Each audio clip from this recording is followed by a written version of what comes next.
Sandy, welcome to Franklin Park Conservatory and Botanical Gardens. The Conservatory's mission is inspired by horticulture.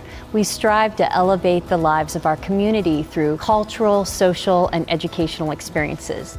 Jenny, when I think about Franklin Park Conservatory's mission and vision, I think about AEP, and I'm going to go back to 1934 to our AEP company creed, where a former president, George Tidd, said that we are citizens of every community that we serve and how important it is to be good stewards of those communities. So when I think about what Franklin Park Conservatory is doing, that is so much in alignment with our values and what we want to be in the communities. And I think about how supportive AEP's been with the Conservatory.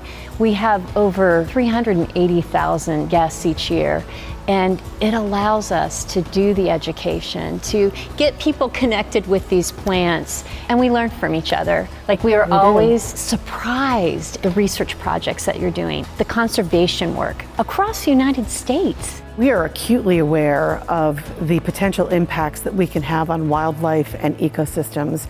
And so that mindset of environmental stewardship and conservation is really important to us. And I'm really proud of our environmental team at AEP, the transmission team, really thoughtful about planning and maintaining and how we restore that land once we're done with it. Our investors and stakeholder groups also want to know how we're managing biodiversity at New Albany, which is a vegetation demonstration site. So when we have a customer that wants something special on their property, we show them what they can do that's compatible. So we have plots showing pollinators, we have a plot that supports birds. We have a facility in Arkansas, our Flint Creek Power Plant, where they maintain a prairie, a native prairie. Another really nice one is our Apple Blossom Wind Farm project in Michigan. And up there, the property manager planted a couple acres of pollinators, and it's just gorgeous. I think about the way we plant here at the Conservatory, and I also think about homeowners. And when I think about creating a pollinator-friendly environment, the first thing I think about is know your insects. The majority of our insects are beneficial. They're not harmful. I think your role, as an organization at the Conservatory is just to educate the people about that. And the one thing you're going to hear a lot about is 3 and 3. 3 different species of blooming flowers at 3 times of the year, spring, summer, fall. Go native, they're going to survive better, they're regionalized to your area. Purples and blues do better to attract bees. The yellows and whites may actually be healthier for butterflies. And you don't have to spend a lot of money. Be judicious with chemicals. Look at soap sprays. This is what we do at the Conservatory. Soap sprays. We use neem oil. One of the things we love to do best is educate our visitors, especially our school groups. Each year we have about 20,000 school children come through for programming here at the Conservatory.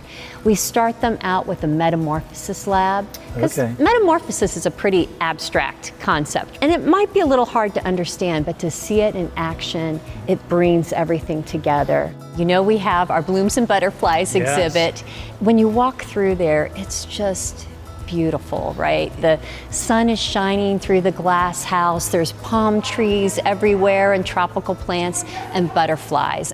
And then we head outside to our children's garden, where we have our pollen makers and mover garden, where we can talk about our native pollinators in that space. We have an emergent center out there where we collect some monarch chrysalis, painted ladies, swallowtails, so the kids can also experience that. Yet to see a kid that didn't like a bug. We've taken them to one of our former power plants that did sweep netting.